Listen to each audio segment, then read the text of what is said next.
Estamos con Christopher Ibarra, déjame poner los lentes porque no veo bien. Carlos de la Cruz, Christopher Ibarra, Jesús Espinosa, José Bautista, Clever y Roberto Garza. Son los que tenemos ahorita. Déjame mandar llamar a Eduardo Rocha y a Luis Gaspar. Pues muy seguido los veo a ellos que están ahí, que aparecen como conectados, pero no se conectan hasta que los mando llamar. A veces profe, Luis había dicho que estaba teniendo problemas con Teams. Vaya. Por eso no había estado pudiendo entrar a clases. Sí, de todas formas, no he tenido chance, chavos, he tenido unos días muy ocupados, o sea, realmente sí he estado bastante ocupado, pero vamos voy a tratar de descargar todos los videos ahora sí, pasarlos a YouTube y ponerlos en Edmodo para aquellos que tengan problemas con Teams, que puedan ver el video y la clase en Edmodo. ¿Estamos de acuerdo? Ok. Bien. Entonces, pues vamos a empezar la clase porque está larga y ojalá la podamos terminar. Déjame empezar compartiendo mi escritorio. Muy bien. Vamos a empezar con esto déjame mover este cuadrito. Muy bien. De esa manera de repaso de lo que vimos la clase pasada, porque es una continuación de la clase de hoy.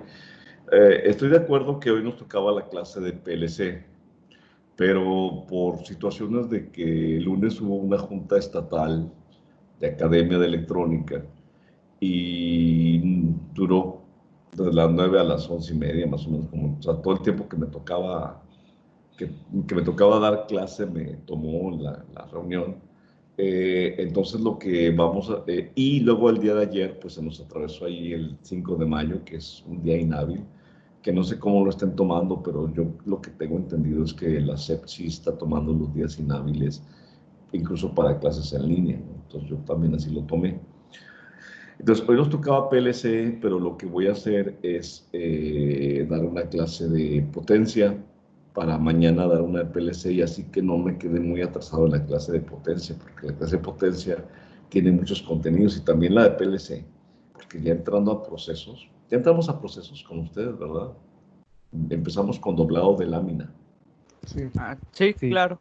Entonces, luego vamos a continuar con otros procesos el día de mañana, o sea, cada día de clase aquí en línea va a ser un proceso y te voy a pedir los mismos 8 aspectos que te he estado pidiendo en todas las demás, que ya lo sabes, los vemos en clase de todas formas, algunos de ellos.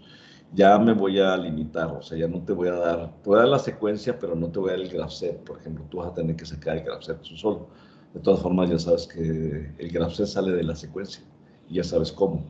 Entonces no te tengo que explicar otra vez cómo hacer el graph set, tú solamente lo haces y ya.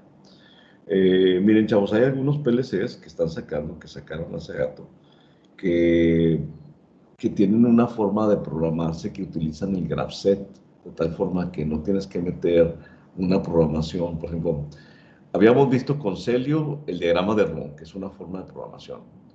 Estamos viendo con Festo el programa de funciones, así se llama.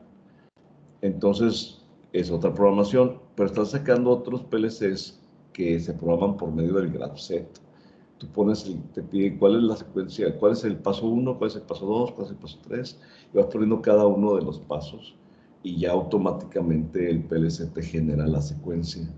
Es mucho más fácil. Entonces, por eso tienes que saber cómo hacer un graph set para que si te toca un PLC que se programa por medio de graph set, lo puedas programar. Muy bien. Sí, ¿vamos bien hasta ahí?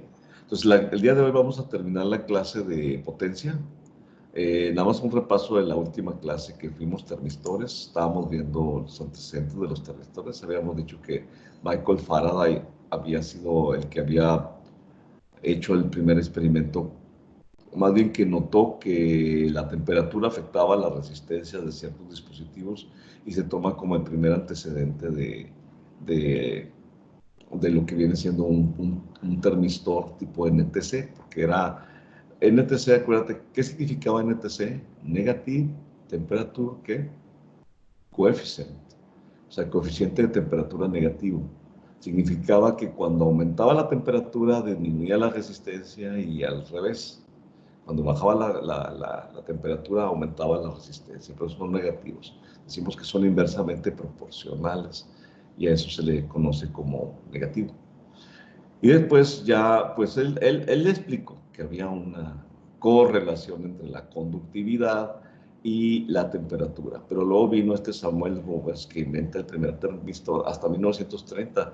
Decíamos que 100 años después, mira, Michael Faraday lo observó en 1833, pero Samuel Rubin hasta 1930 hizo el primer termistor ya aplicado como un control de temperatura. Muy bien, pasamos a la siguiente. Entonces decíamos que había dos, los de temperatura de coeficiente negativo y los de coeficiente positivo, que son los que vamos a ver el día de hoy. Físicamente no se diferencian, o sea, se parecen mucho, pero sí siempre te dice que tienen tres letras, te dice NTC, este es uno de coeficiente negativo, o PTC, este es uno de coeficiente positivo. Muy bien. Y decíamos que había de tipo, bueno, estas son las resistencias que vamos a ver ahorita más tarde, que son las RTD, que son diferentes. Y vamos a ver qué es esto. Aquí teníamos el NTC, aquí tenemos los tres dispositivos de temperatura comparados. Aquí tenemos el RTD. O sea, tenemos el NTC, el PTC y el RTD que vamos a ver el día de hoy. Entonces teníamos la curva del NTC, que es una curva exponencial. Decíamos que esta es una función exponencial, pero no explicamos qué es lo exponencial. Exponencial es una fórmula matemática que tiene que ver con el logaritmo, pero ustedes no han visto logaritmos. Entonces tenemos que explicar qué es un logaritmo base 10, qué es un logaritmo natural y terminar qué es un logaritmo exponencial. Desgraciadamente es una clase de electrónica y no de matemáticas. Y tienes que meterte con conceptos de matemáticas muy elaborados que te llevan mucho tiempo, y esa es la cuestión tiempo, que no tenemos tanto tiempo como para explicar en electrónica una clase de matemáticas. Afortunadamente en cálculo estuvieron viendo que era una derivada y que era una integral, y entonces no tuve que explicarlo, porque imagínate que hubiera tenido que darte una clase de cálculo para explicarte qué es un amplificador diferencial, o derivador, perdón, y qué es un amplificador integrador. O sea, es que la electrónica se mete con funciones matemáticas. Así como estuviste haciendo, por ejemplo, con los termopares, decíamos que íbamos a sacar una pendiente, entonces que tienen que ver el término pendiente de geometría analítica con la evaluación de una función de un aparato electrónico. Es que la electrónica se define por funciones matemáticas. Entonces aquí podemos ver nosotros que todas esas gráficas son funciones matemáticas.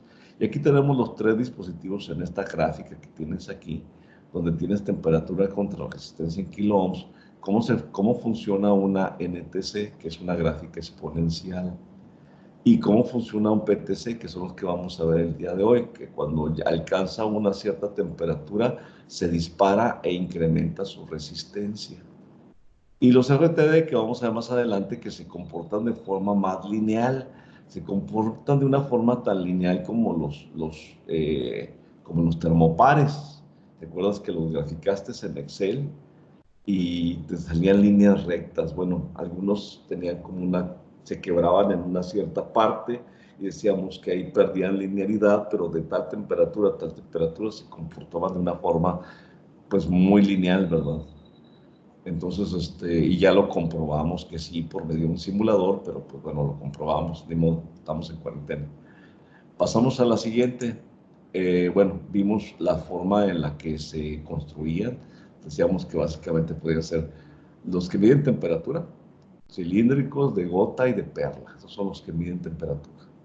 Y los que tienen un control de temperatura, o sea que cuando alcanzan una cierta temperatura se corta su conducción, pues podría ser de varilla, con dos terminales a los extremos o con las dos terminales del mismo lado, como un termopar. De arándela, que es como una donita, o de disco, como los que te había mostrado antes. Después tenemos aquí ya físicamente cómo se ven cada una de esas, ¿no?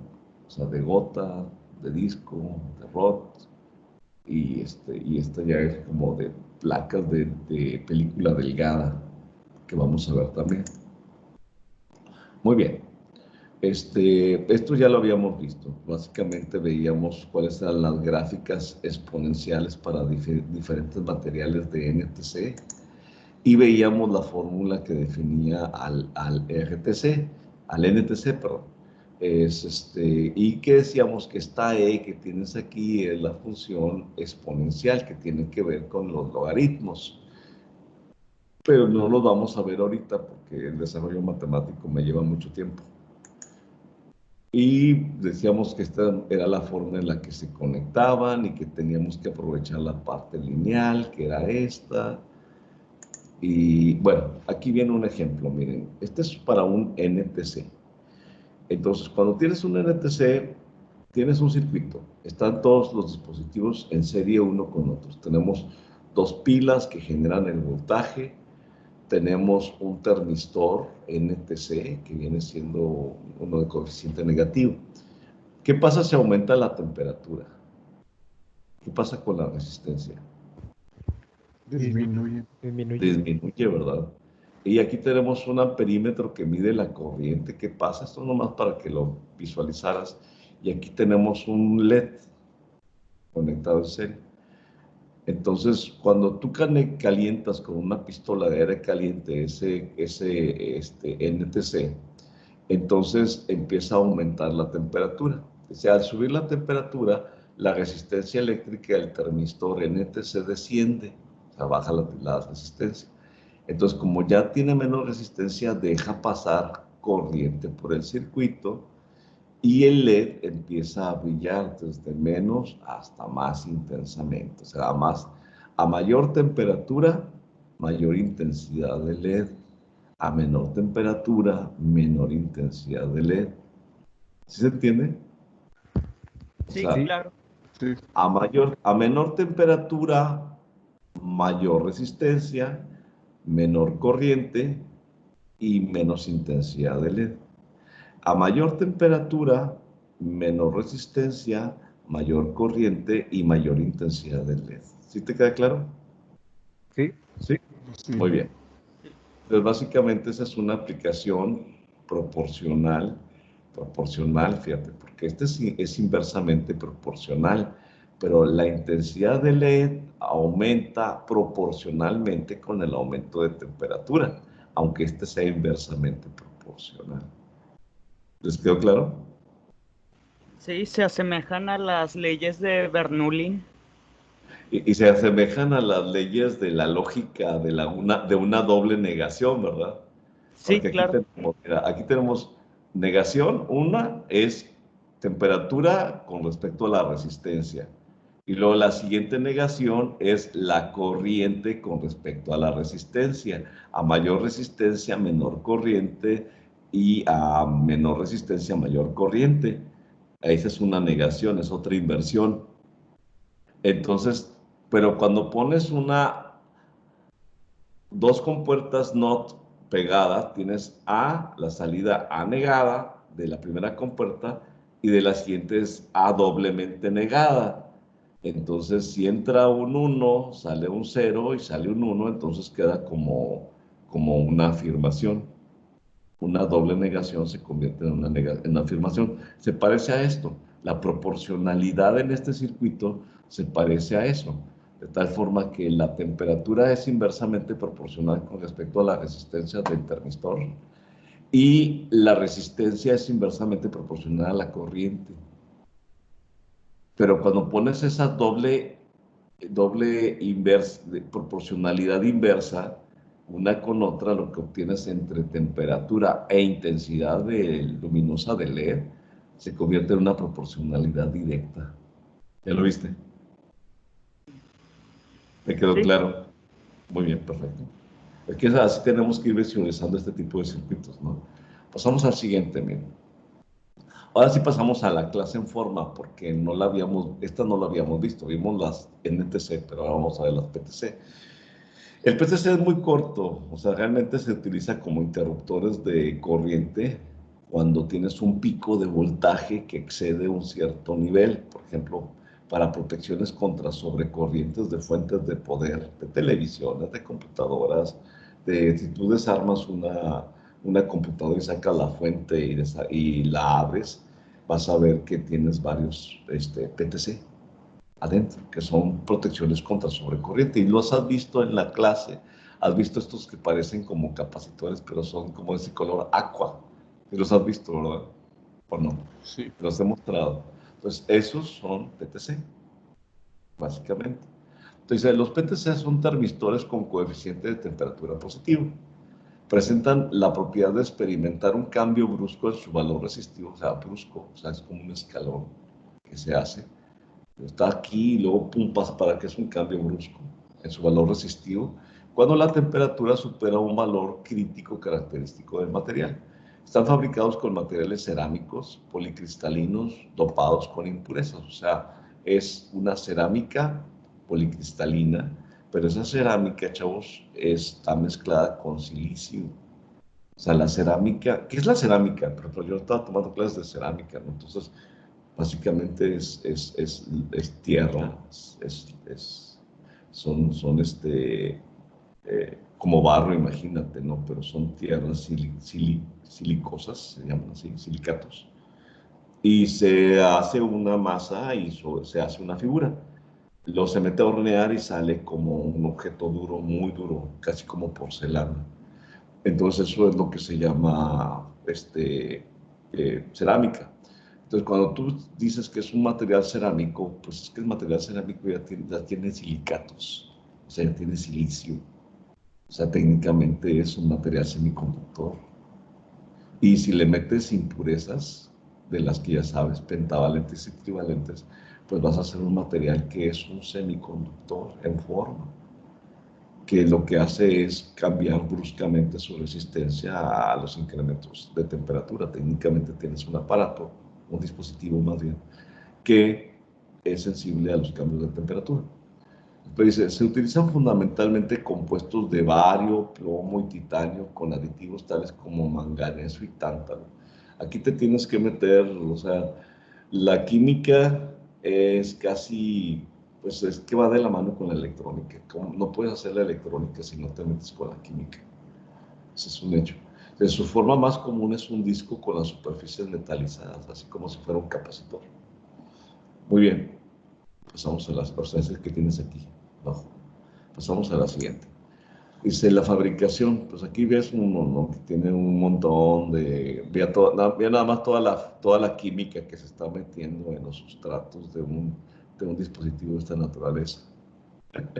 O sea, cada sustrato, o sea, que son por medio de vaporizaciones, tiene una química diferente, que tiene un efecto diferente en el resultado del comportamiento del termistor. Para los termistores PTC, en el caso del semiconductor, con un dopado, en el caso de un semiconductor con dopado muy intenso, o sea, está muy dopado. Esta adquirirá propiedades metálicas tomando un coeficiente positivo en un margen de temperatura limitado. O sea, cuando tú tienes entre tal y tal temperatura se va a disparar. Dice, usualmente los termistores se fabrican a partir de óxidos semiconductores, igual que el MOSFET, que es un metal óxido semiconductor. Entonces, eso. Dice, tales como el óxido férrico, si esto no es metal, entonces ¿qué es? El fierro, es metálico. El óxido el níquel es metal también, entonces técnicamente es un metal óxido semiconductor. Se parece mucho a la naturaleza de los MOSFET y CMOS. O el óxido de cobalto es otro metal. Entonces tenemos un montón de metales oxidados, entonces son metales óxidos. Muy bien.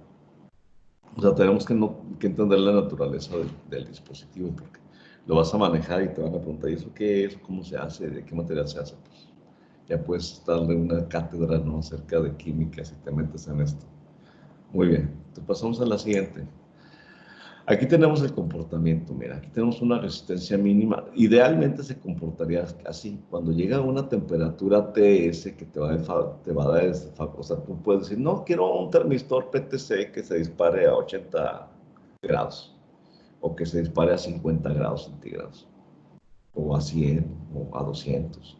Tú escoges cuál es esa temperatura que quieres a la que quieres que se dispare. ¿Por qué? Porque tú estás haciendo un proceso y en ese proceso que estás, imagínate que es un calentado de superficie. Entonces tú tienes que Es decir, que cuando llega a tal temperatura se corte tal o cual dispositivo para que deje de aplicar calor. Entonces tú tienes que decir a qué temperatura quiero que se corte el dispositivo y se deje de generar calor. Entonces esa es la TS que tú vas a utilizar. Entonces este es el ideal. Pero el real, pues obviamente hace una curvita así, es tipo exponencial aquí, y la otra curva tipo exponencial acá. Entonces hace eso. Pero a esa temperatura, o sea, por eso decíamos, entre aquí, donde empieza la curva, y acá, donde termina la curva, ese rango de temperaturas que son muy cortas, muy parecidas, se va a disparar el dispositivo, lo cual hace que sea barato y sea muy preciso. Y esas son dos características muy deseadas en la electrónica, precisión y costo. Entonces, las características, digo, cambio brusco en R, o sea, resistencia, cuando se supera el valor de temperatura crítico. Este es el valor de temperatura crítico. Materiales, y está hecho de materiales policristalinos dopados con impurezas, eso ya lo dijimos, ¿no? Entonces, ya te queda clara cuál es el funcionamiento del PTC. Sí. Ok, Sí, pasamos a la siguiente. ¿Cómo se usa? Estas ya son aplicaciones del PTC. El PTC se utiliza, si la corriente supera un límite debido a un fallo, lo que te estoy diciendo, por ejemplo, un cortocircuito es cuando la resistencia vale cero. Si la resistencia vale cero, la corriente tiende a infinito. Entonces, pero en lo que nunca llega al infinito, pero cuando iba para allá, pues primero se fundió el alambre. Si el alambre es de cobre, imagínate, te encargo que investigues a qué temperatura se funde el cobre. Entonces, a esa temperatura, hasta esa temperatura que alcanzó, a esa temperatura el cobre pasó de estado sólido a líquido, se derritió, pasa en un ratito, y tú vas a ver el alambre después de un cortocircuito y está fundido. ¿Por qué? Porque alcanzó la temperatura de fusión. Entonces, pero a veces, si tú no proteges el aparato, aquí tenemos el símbolo del PTC, protegiendo este aparato. Aquí tenemos, pero aquí pusieron un osciloscopio, no sé por qué, pero bueno, sí es un osciloscopio, no es una tele, es un osciloscopio. Tenemos un generador imagínate que es la línea, son 110 volts de corriente alterna, 60 Hz. Entonces pasa la corriente, pero de pronto hay un cortocircuito, una sobrecarga. Entonces, para proteger el aparato, lo que hace es que cuando llega a cierta temperatura, se incrementa la resistencia de tal manera que deja de pasar corriente. Entonces ya estás protegiendo este aparato de una sobrecarga o de un cortocircuito. Entonces ahí dice, si la corriente supera un límite debido a un fallo, por la PTC circulará más corriente y el efecto de autocalentamiento, o sea, se autocalienta, fíjate. ¿Cuál es okay. ¿Cuál es el principio por el cual se rige Si por la corriente se calienta, sería que, ¿se acuerdan cómo se llamaba? El efecto que Joule. Joule, exactamente. O sea, que cuando pasa mucha corriente, se calienta como si fuera una resistencia de esas para calefactoras, como la del tostador de pan, por ejemplo. Y entonces ese autocalentamiento hace que se alcance la temperatura crítica OTS y aumente la resistencia limitando la corriente del circuito. Tan pronto como se restablezcan las condiciones normales en el circuito, el sistema volverá a su estado normal. Eso es muy conveniente porque se utilizaría, de hecho se utiliza siempre junto con fusibles, pero la ventaja que tiene esto es que cuando alcanza la temperatura crítica, se desconecta, pero no se funde, o sea, no tienes que cambiarlo después de que reparas el fallo. Sin embargo, cuando tienes un fusible, pues el fusible se quema y lo tienes que desechar y comprar otro y ponerlo otra vez. Esa es la ventaja del PTC. ¿Les queda claro? Sí. sí, claro. Pasamos a la siguiente. Es decir, también se utiliza como un generador de retardos. Es un ejemplo de aplicación. Mira, gente, aquí se conecta en serie con el aparato que está protegiendo. Acá se conecta en paralelo con el aparato. ¿Qué símbolo es este que tienes aquí? Es un transformador de por las marcas, creo que es Tiene una bobina, ah, pero ¿qué un, es? no lo alcanzo a distinguir. ¿Alguien ahí en la audiencia? Es un relevador.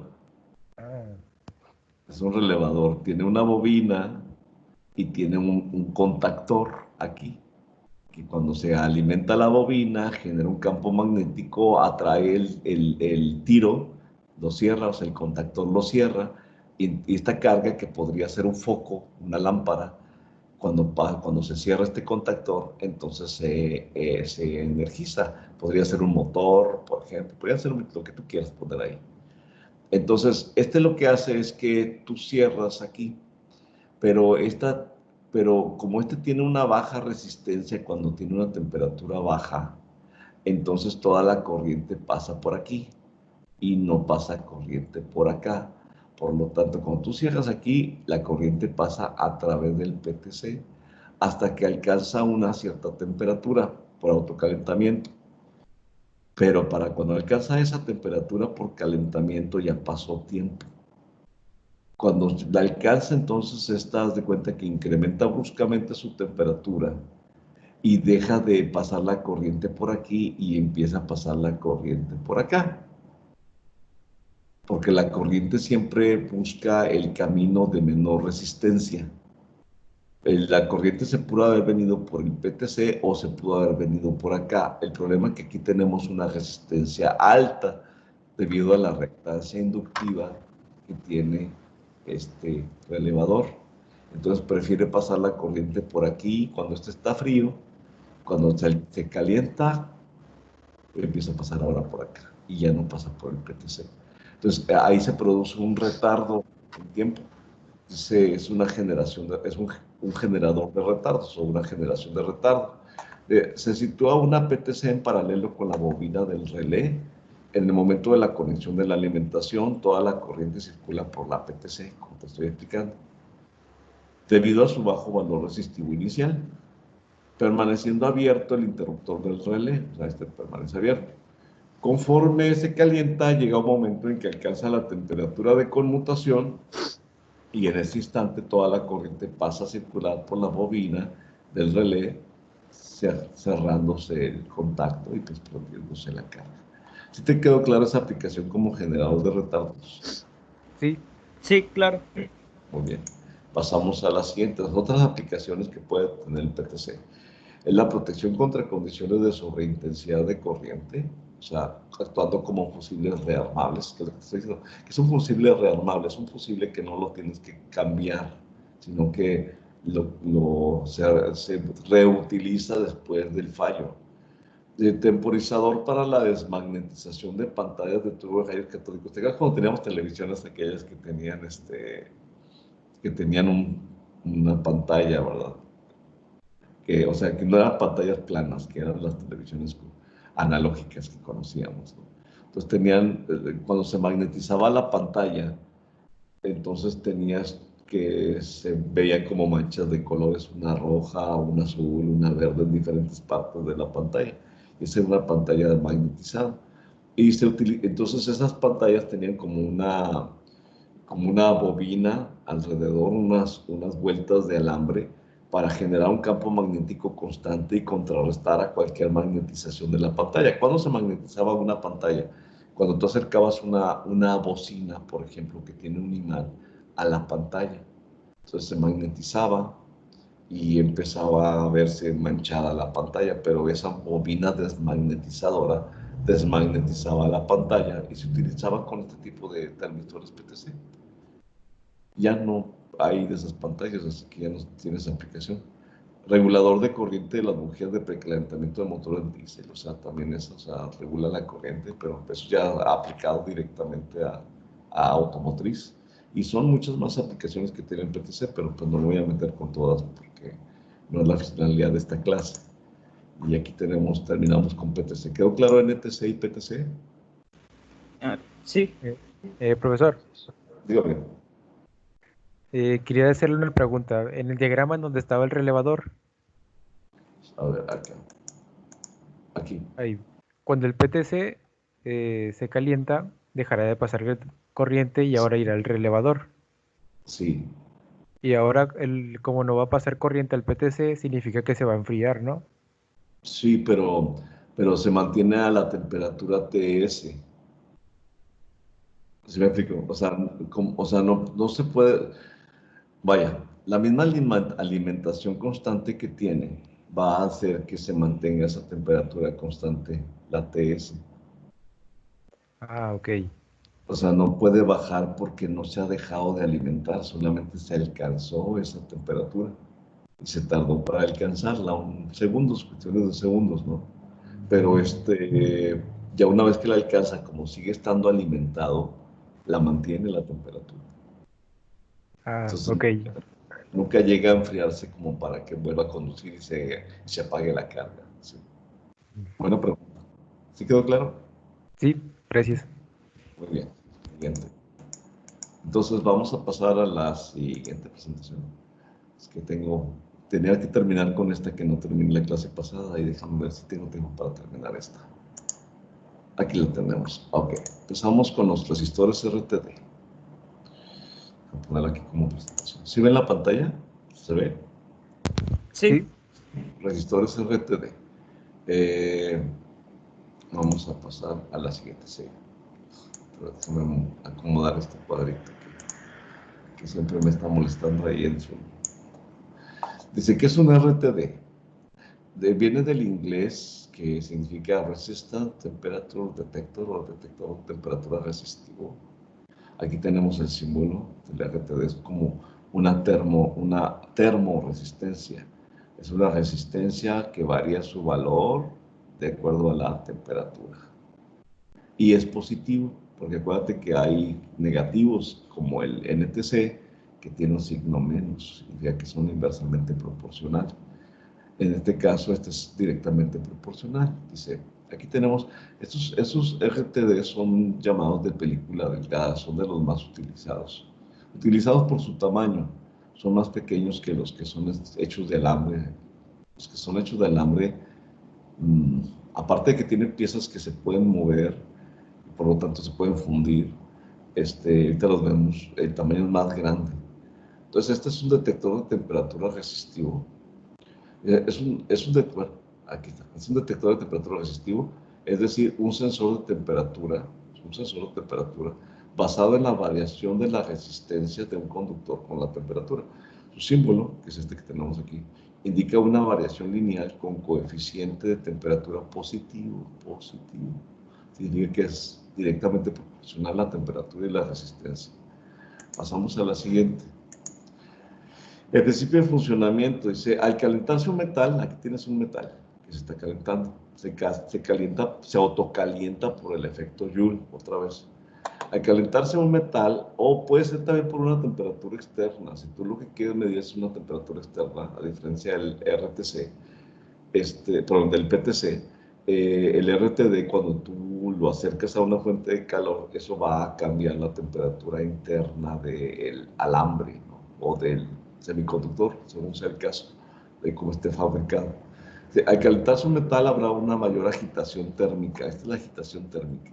Pues la agitación térmica, acuérdate que la temperatura tiene que ver con el movimiento molecular, o sea, el movimiento de las moléculas dentro del material que está caliente, lo que tú quieras. Un comal, una tortilla, lo que tú quieras, está caliente porque están moviendo mucho las moléculas.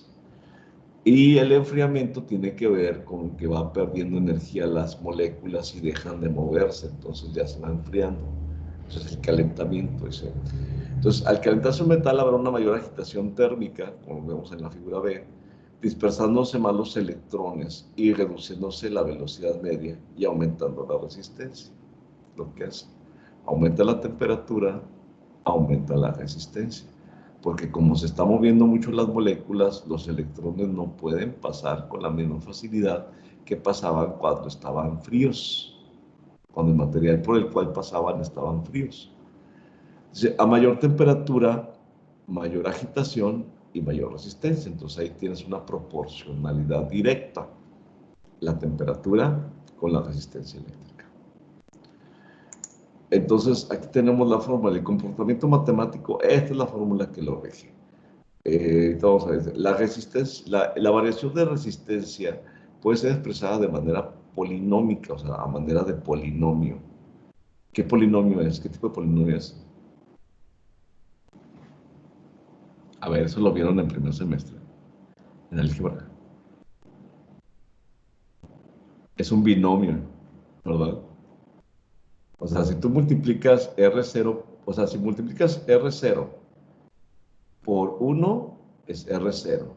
Y si multiplicas R0 por alfa por delta T, te queda R0 más R0 por alfa por delta T.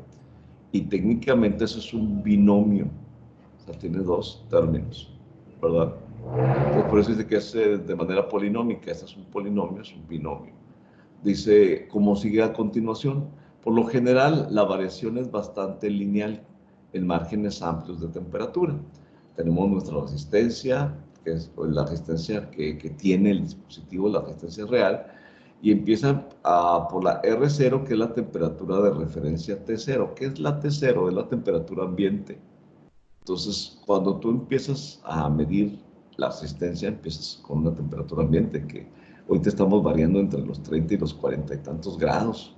Entonces, esa temperatura que tienes es una temperatura inicial que tiene también una resistencia inicial. Entonces, esa R0 es algo así como la resistencia inicial a la temperatura inicial. ¿Te queda claro? Sí. Ok. Sí. Y delta T es la desviación, o sea, técnicamente delta siempre es una resta. Y a eso se le llama desviación de temperatura respecto a T0. O sea, delta T es igual a la temperatura del elemento menos la temperatura ambiente. Y esa es la delta T, son los incrementos de temperatura. Entonces se llaman incrementos de temperatura. Pues aquí tenemos delta T es igual a T, que es la temperatura del dispositivo, menos la temperatura a la cual inició, que era la temperatura ambiente. Dice, y alfa es el coeficiente de temperatura del conductor especificado a 0 grados centígrados. Por ejemplo, tú cuando compras un dispositivo te dicen, tiene un alfa de tanto. O sea, cuando checas su manual de fabricante te van a dar una alfa. Así como en el transistor te dan una beta, en el RTD te dan un alfa. Y esa alfa es el coeficiente de temperatura del conductor a 0 grados centígrados. Y normalmente si se interesa que sea de gran valor y constante con la temperatura. Bueno, lo que pasa es que si es de mucho valor, entonces si tienes una delta T muy pequeña, por ejemplo, imagínate que tienes una temperatura de 40, temperatura ambiente, y está midiendo una temperatura de 45. ¿Cuánto vale delta T? 5. 5. Ahora, si lo dejamos así como 5, 1 más 5 son 6. Y lo multiplicas por R0, que viene siendo la temperatura de referencia a la temperatura a la que estaba, te va a dar un valor muy pequeño. Pero si alfa tiene un valor grande, entonces vamos a tener que el incremento de temperatura, la diferencia de temperatura entre el ambiente y la real, va a ser mayor. Entonces esta resistencia también va a ser mayor. Yo creo que eso queda claro cuando veamos ahorita la simulación en el ISIS. ¿Ok? Sí, más o menos entendieron la fórmula, el análisis Sí. matemático. Claro. Siempre es importante, chavos,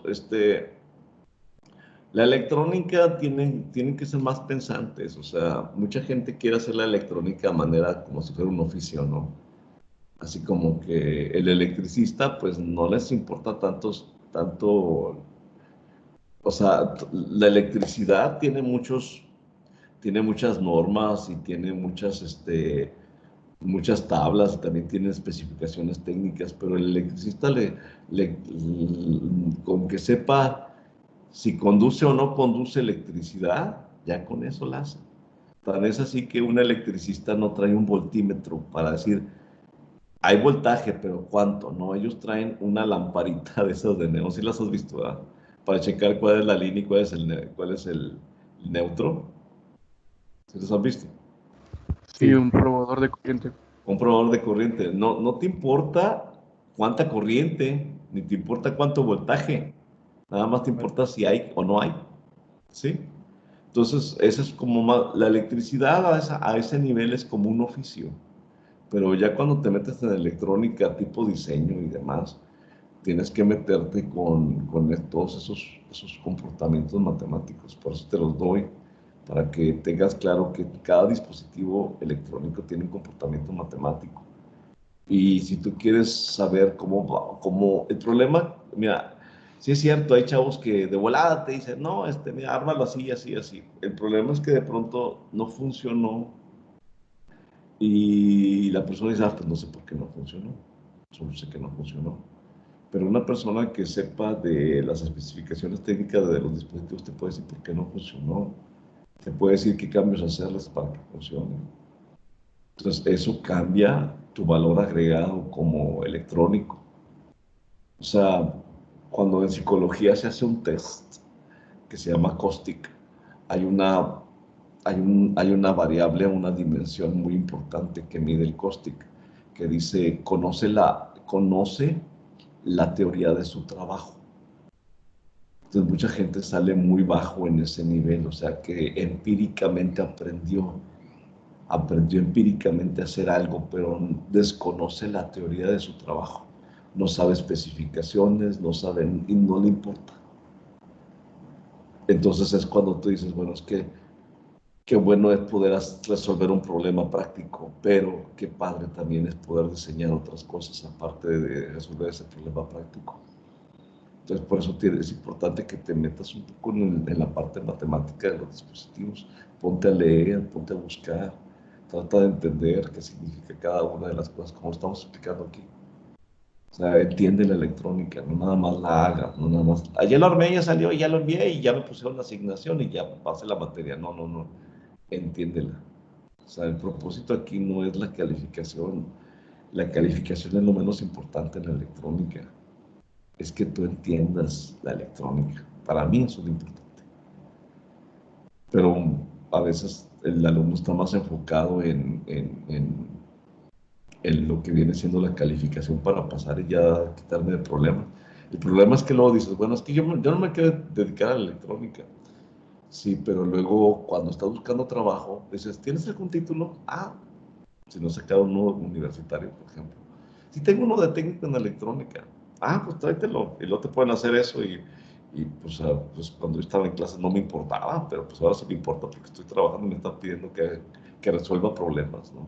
Entonces, por eso es importante conocer la teoría de tu trabajo y es importante conocer el comportamiento matemático de los dispositivos electrónicos. Muy bien. Esa es una reflexión aparte, pero es importante. Muy bien, entonces seguimos adelante. Dice, los materiales con los que se fabrican. Los materiales empleados para la construcción de sensores RTD suelen ser conductores, obviamente, tales como el cobre, el níquel o el platino. Las propiedades de algunos de estos se muestran en la siguiente tabla. Aquí tenemos, mira, tenemos la resistividad, que se mide en microohm por centímetro. Esa es la resistividad. El que tiene más alta resistividad es el platino y la que tiene más baja es el cobre, teniendo el níquel, el molibdeno ahí en medio. Tenemos el coeficiente alfa, que ya lo vimos, ¿verdad? El que tiene el coeficiente alfa más bajo es el platino. Bueno, el platino y el molibdeno, pero el molibdeno se me queda más caro que el platino. Y tenemos la que viene siendo la R0, que se mide en ohms, la resistencia inicial, que es a qué temperatura podemos hablar, desde 25, 50, así, bueno, que son temperaturas son como calibraciones que se venden. Tendría que checar exactamente qué es ese R0 aquí. Y el margen significa el rango de temperaturas, que esto es lo más importante. O sea, estas características no son tan importantes. Esta es una constante. Acuérdate que te decía que cuando te vas a un manual de fabricante te van a dar este valor. Aquí tienes tu manual de fabricante y aquí tienes los valores. ¿Sí? Entonces, pero también es muy importante lo que viene siendo el rango de temperatura que pueden medir. Por ejemplo, el platino mide desde menos 200 a más 850. El cobre desde menos 200 a 260. Y eso es manteniendo su linearidad. O sea, casi que estamos hablando que el platino y el cobre están midiendo temperaturas que están muy cerca del punto del cero absoluto. El níquel es de menos 80 a más 230 y el molibdeno es de menos 200 a más 200. El que tiene el rango de temperaturas más alto es ¿cuál? ¿Cuál es el rango de temperatura? ¿Cuál de los cuatro mide ¿El cobre? El platino, ¿no? El platino. Ah, Son es cierto, perdón, no vi el... Sí, el son platino. son casi 1000 grados de diferencia entre menos 200 y 850. Son 1050 grados. Entre la temperatura más baja y la temperatura más alta, el cobre es el que tiene mejor respuesta. Pues te digo, la calidad del dispositivo se ve aquí y pues es el platino. De todos ellos, es el platino el que ofrece mejores prestaciones. ¿Cómo? Aquí tenemos alta resistividad, aquí está, la más alta. Para un mismo valor óhmico, la masa del sensor será menor, por lo que la respuesta será más rápida. Margen de temperatura mayor. Oh, margen de temperatura mayor. Aquí está. Este es el margen de temperatura que acabamos de ver. Margen de temperatura mayor. Alta linealidad, o sea, si mantiene la linealidad entre menos 200 y 850, estamos hablando de que mantiene la linealidad por mucho tiempo. Entonces, una alta linealidad. Y su sensibilidad, el problema que tenemos es que la sensibilidad es menor y aquí es donde tenemos que ver la sensibilidad, ¿verdad? De las menores. Ahí está, la alfa. Muy bien, ¿te queda claro esa grafiquita? Esta es algo así como el manual del fabricante o las especificaciones técnicas de los RTD. Bueno, hay más, ¿verdad? Y hay muchas más características de otros tipos, pero aquí estamos solamente comparando eso. ¿Vamos bien hasta ahí? Sí, Sí, Ok, es que no voy a terminar, chihuahua. Ok, el tipo de elemento es el de alambre enrollado. No te lo voy a leer ya nada más porque luego hago muchas pausas. Los elementos de alambre enrollado contienen una longitud de alambre de diámetro muy pequeño, típicamente de décimas, centésimas, milésimas, 10 milésimas, o sea, 5, 10 milésimas, de pulgada a décimas, centésimas, milésimas, a 15, de 5 a 15, 10 milésimas de pulgada de diámetro, que se enrolla en una bobina y se empaqueta dentro de un mandril de cerámica. Es el mandril de cerámica. Dice, o se enrolla alrededor del exterior de una carcasa de cerámica, como en este caso está enrollado alrededor de una carcasa de cerámica, y se recubre con un material aislante. Aquí tiene esta línea punteada, es una cobertura de vidrio, que el vidrio es un aislante. Se proporcionan cables conductores más grandes, típicos, o sea, estos son los cables conductores, o sea, está delgadito el alambre y luego, pues para poderlo conectar y que no se te troce, pues obviamente se ponen dos conductores más grandes. Y aquí tenemos las medidas, que permite que los cables de extensión más grandes se conecten al cable de elemento muy pequeño, o sea, de que tú puedas pasar esto al circuito y aquí los cables pequeños los tengas dentro del dispositivo. Ese es el RTD de alambre enrollado. Pero también tenemos los RTD que veíamos ahí en la imagen, que son los de película delgada. Aquí tenemos la película delgada. Haz de cuenta, parece como un detector de humedad. Si ves estas rayitas, que es como así, como entrelazadas.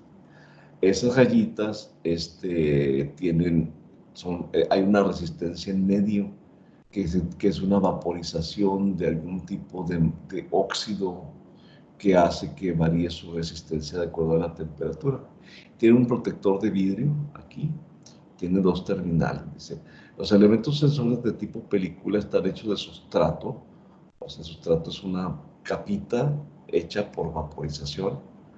Dice, recubierta de un metal que tiene un patrón de resistencia cortado. Este es el patrón de resistencia cortado que te estoy diciendo. Este patrón actúa como un conductor largo, plano y delgado que proporciona una resistencia eléctrica. ¿Se acuerdan del detector de humedad? ¿No lo hemos visto? Uno que hicimos ahí, bueno, que hacemos ahí en el Cebetis con cloruro férrico y con con conductores. Bueno, te los muestro regresando. Es exactamente el mismo patrón. Los alambres de plomo se unen a sustratos recubiertos de metal y se mantienen en su lugar usando un cordón de epoxi o vidrio. O sea, pues son los aislantes, ¿verdad? Que tenemos el conductor, el vidrio o epoxi, que está cubriendo estas. Muy bien. Entonces, ese es lo que se llama película delgada. Son más pequeños y son más cómodos de trabajar. En cuanto al circuito de conducción, no, mira, no me voy a meter con todo este rollo, pero básicamente existen de 2, de 3 y de 4 cables para los elementos RTD. Dice, bueno, las composiciones exactas del circuito de medición dependen mucho de los factores que incluyen, o sea, qué es lo que tú necesitas. Temperatura en el área de detección, o sea, qué temperatura es la que vas a medir, así como las condiciones ambientales que se esperan que existan entre en la instrumentación. Ojo, este tipo de RTD son los más usados en mini splits para controlar la temperatura de tu habitación, por ejemplo. Entonces tienes que saber a qué temperatura más o menos, ¿no? ¿Para qué quiero uno que mida 800 grados centígrados si nunca voy a alcanzar esa temperatura en mi cuarto, ¿verdad? Bueno, a menos que esté quemando, pero ahí ya no me va a importar. La distancia entre el sensor y la instrumentación, o sea, qué tan distante está el sensor y el aparato que está midiendo, porque acuérdate que a mucha distancia empieza a bajar la señal. Entonces, por eso también es importante saber cuál es la distancia, porque a lo mejor ya cuando llegue al aparato que mide, ya no llega señal, porque bajó la impedancia, por la impedancia de los alambres, ¿no? ¿Qué tipo de interconexión prefiere el cliente? ¿Y qué tipo de sistema de cableado? Eso es lo más importante en lo que nos vamos a meter ahorita.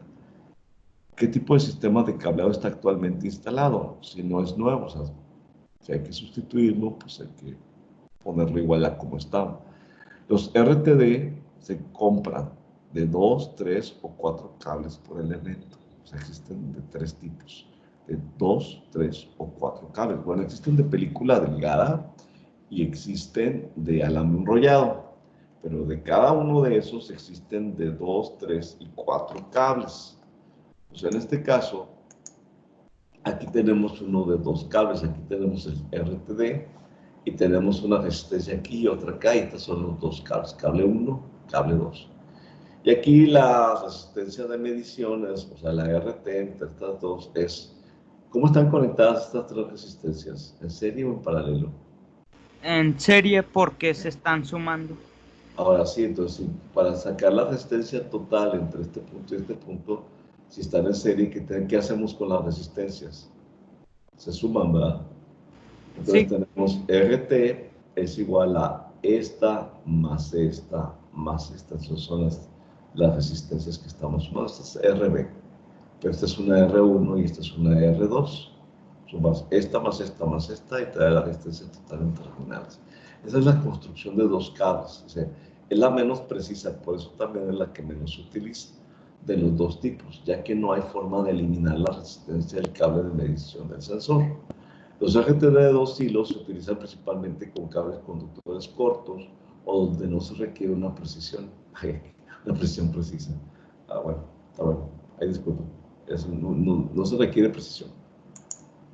Entonces están los de 3 cables. ¿Sí? Aquí tenemos la resistencia B es igual a R1 más R2 más RB porque están en serie menos R2 más R3, o sea, a este circuito le restas, o sea, a esta malla le restas esta malla y te da esta resistencia. Es una ley de mallas, pero ese es otro tema. Tampoco voy a meter con mallas para sacar esta fórmula.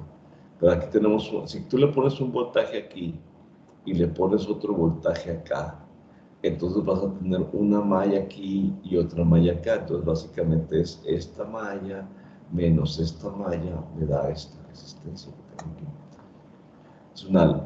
Es un arreglo de mallas. Dice, la construcción de 3 cables se usa más comúnmente en aplicaciones industriales, donde el tercer cable, proporciona un método para eliminar la resistencia promedio del cable de medición del sensor.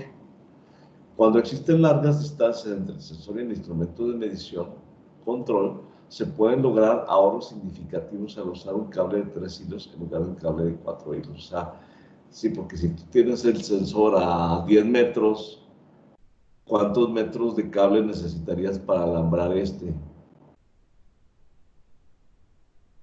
Hola.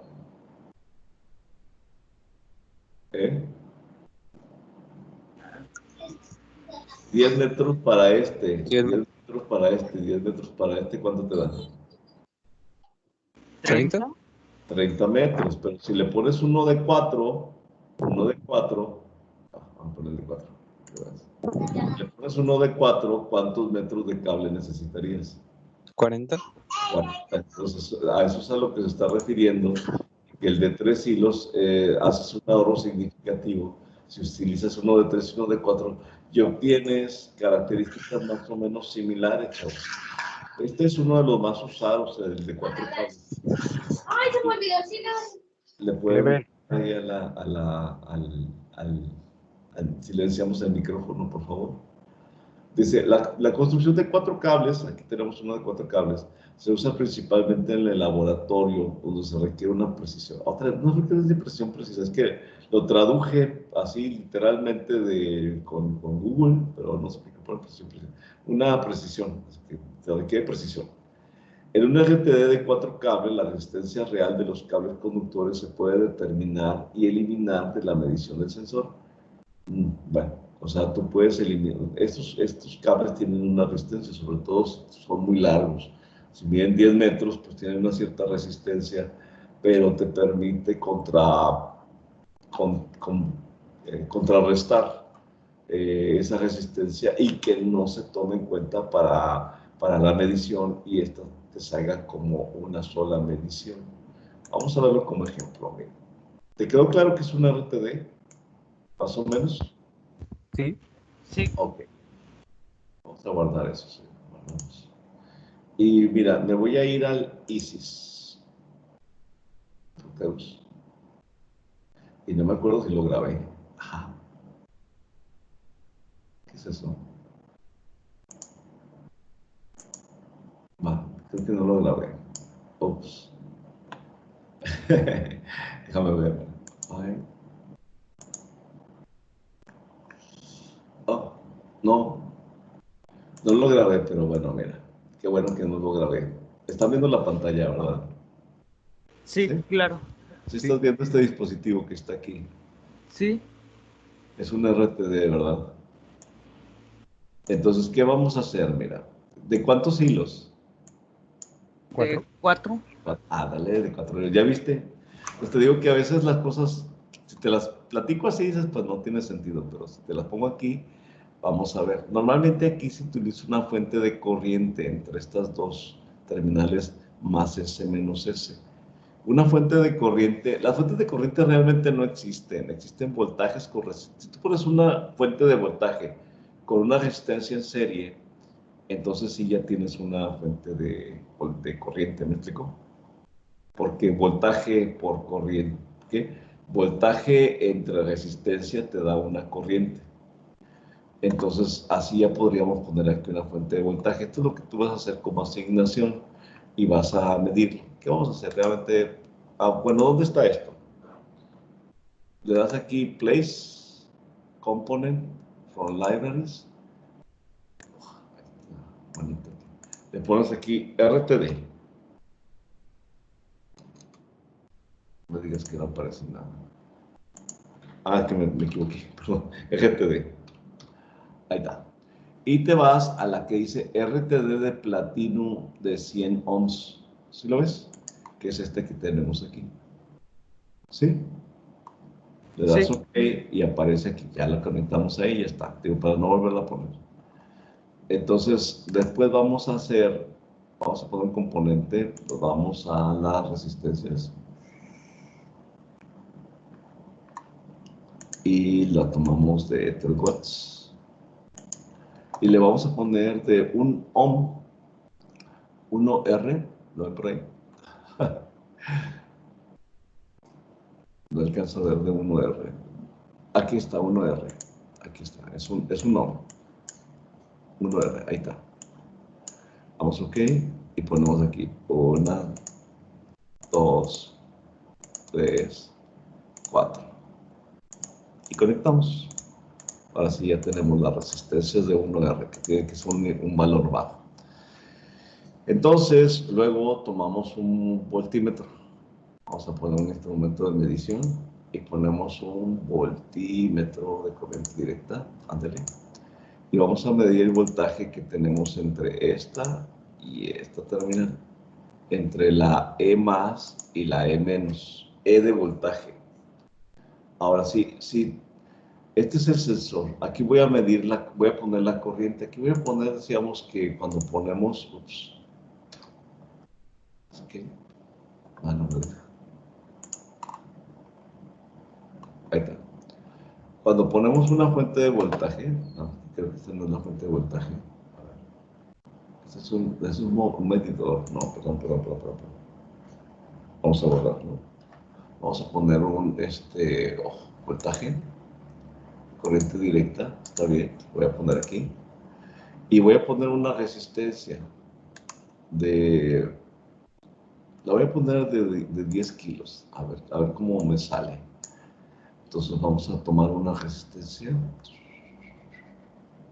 de 3 watts, 10 kilos, ¿ok? Y la ponemos. Déjame, está muy cerca. Voy a mover esto. Y esta la voy a girar. Y así ya la conecto de aquí a acá y de aquí a acá. Y la otra punta la voy a aterrizar. Terminal. GND. Ahí está. Y lo conectamos. Ahí está. Entonces, a este le vamos a poner, ¿qué voltaje? Vamos a poner 24 volts. Y ya tenemos 24 volts. Quisiera que se mostrara.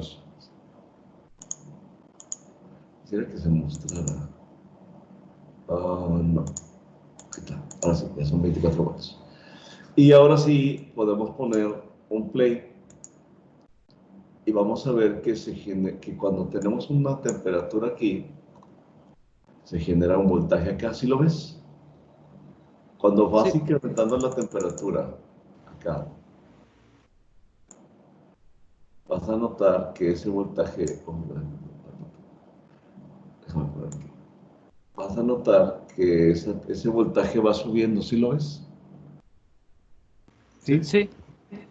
Bueno, como es de platino, este llega hasta 800 grados, ¿verdad? Más o menos. Entonces vamos a llegar como hasta 800 aquí.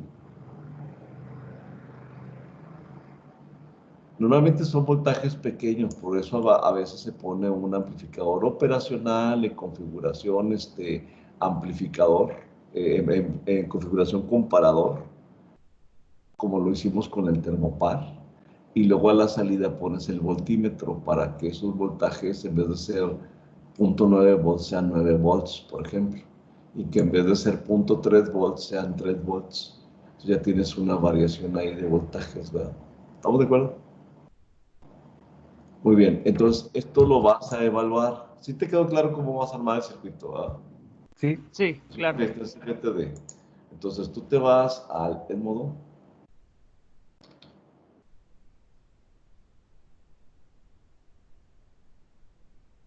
Y entramos a sistemas eléctricos.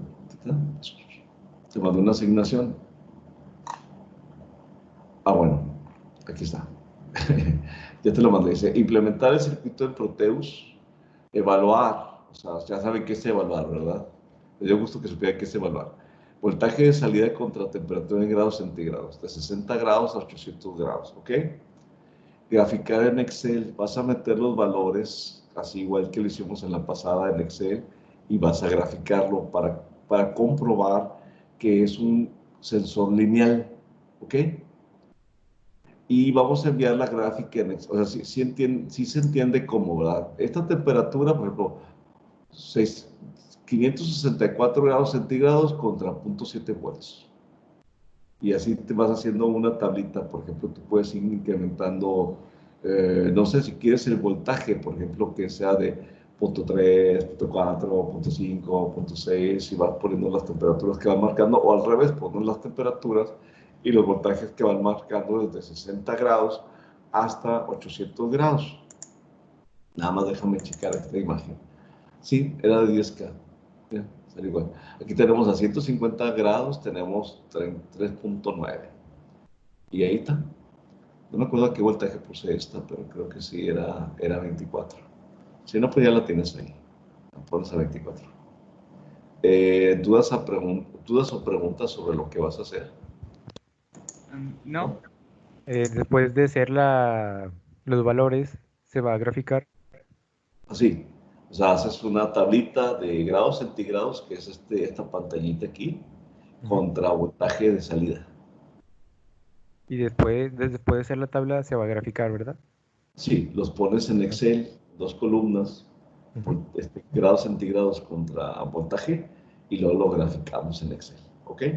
Ok. Tiene que salir una línea recta, porque lo que queremos demostrar es que efectivamente es un dispositivo lineal. O sea que produce una gráfica de línea recta a la salida. ¿Sí les quedó claro? Sí, Sí. claro.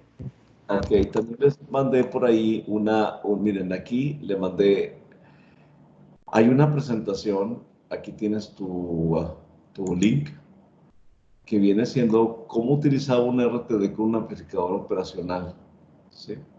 Pero necesito que me hagas esto lo vas a hacer en Word, pero todo lo que viene en esta serie esta presentación que tienes ahí en línea, necesito que me vayas haciendo un resumen en Word. Si puedes poner imágenes, igual. Si tú quieres poner las imágenes que vienen ahí, le puedes dar captura de pantalla, te vas a Paintbrush, las recortas y las pones. Si no tienes computadora, haces el resumen en la libreta, dibujas eso en la libreta, le tomas foto y me la mandas. Entonces son 22 diapositivas que ya están hechas. Necesito que esas diapositivas me las hagas a manera de resumen. Básicamente es todo lo que vimos, pero más completo. No saqué la información que te pasé, no la saqué de ahí. Necesito que te enfoques a lo que viene siendo el puente de Wheatstone, que es este que tienes aquí. Y que vamos a ver, la próxima semana vamos a ver lo que es el puente de Wheatstone. Aquí está Wheatstone. ¿Sí ves el nombre? Y vamos a ver cómo funciona esa conexión de puente de Wheatstone. Y vamos a ver cómo funciona el RTD con un amplificador operacional, como lo tienes ahí. Y lo vamos a simular. ¿Qué tipo de configuración tienes aquí? Amplificador. Para un amplificador operacional, ¿de qué tipo? De lazo cerrado. Bueno, de lazo cerrado, ¿qué más? Es el comparador, ¿no? Es el comparador. Ese es el comparador. Y ahí terminamos con la presentación. Esa es la presentación, ahí termina. Ahí te estoy dando el enlace y necesito que hagas un resumen. Ahí basándose en la presentación del enlace, ese enlace, hacer resumen en Word sobre cómo conectar el RTD de circuitos electrónicos. ¿Les queda clara la clase de hoy? Sí. Sí, claro. ¿Les queda claro lo que vamos a hacer Sí. para el próximo lunes? Profe, tengo una duda. Dígame. Sobre los valores en los que vamos a graficar. Igualmente es decir, si queremos graficar y que salga en línea recta, ¿los valores tienen que ser precisos como de 10 en 10 o pueden ser igual de 20 en 20 para evitarnos extendernos en Lo que pasa es que, sí. Lo que pasa es que entre 60 y 800, si lo haces en 10, ¿cuántos valores vas a hacer? Un montón, Sí, ¿verdad? claro. Yo te recomiendo que hagas más grandes los incrementos. Te recomiendo que sean del orden de los 30, 40, Ok. para que no sean tantos valores. Lo que nos interesa no es la mucha cantidad de valores, lo que nos interesa es comprobar la linealidad del dispositivo. Sí, ¿Sí? claro. ¿Alguna duda o pregunta? Ya nos colgamos 11 minutos de la clase. Pero bueno, estuvo interesante. Bueno, a mí me gustó. ¿Alguna duda o pregunta? ¿No? No, es que estas clases de instrumentación a mí como que me gustan mucho la instrumentación electrónica. Esto es instrumentación electrónica, me gustan mucho todos los instrumentos de medición y cómo funcionan, su naturaleza, su comportamiento matemático, sus limitaciones, esas cosas a mí me interesan mucho. Pero bueno, aquí ya tengo la grabación, chavos.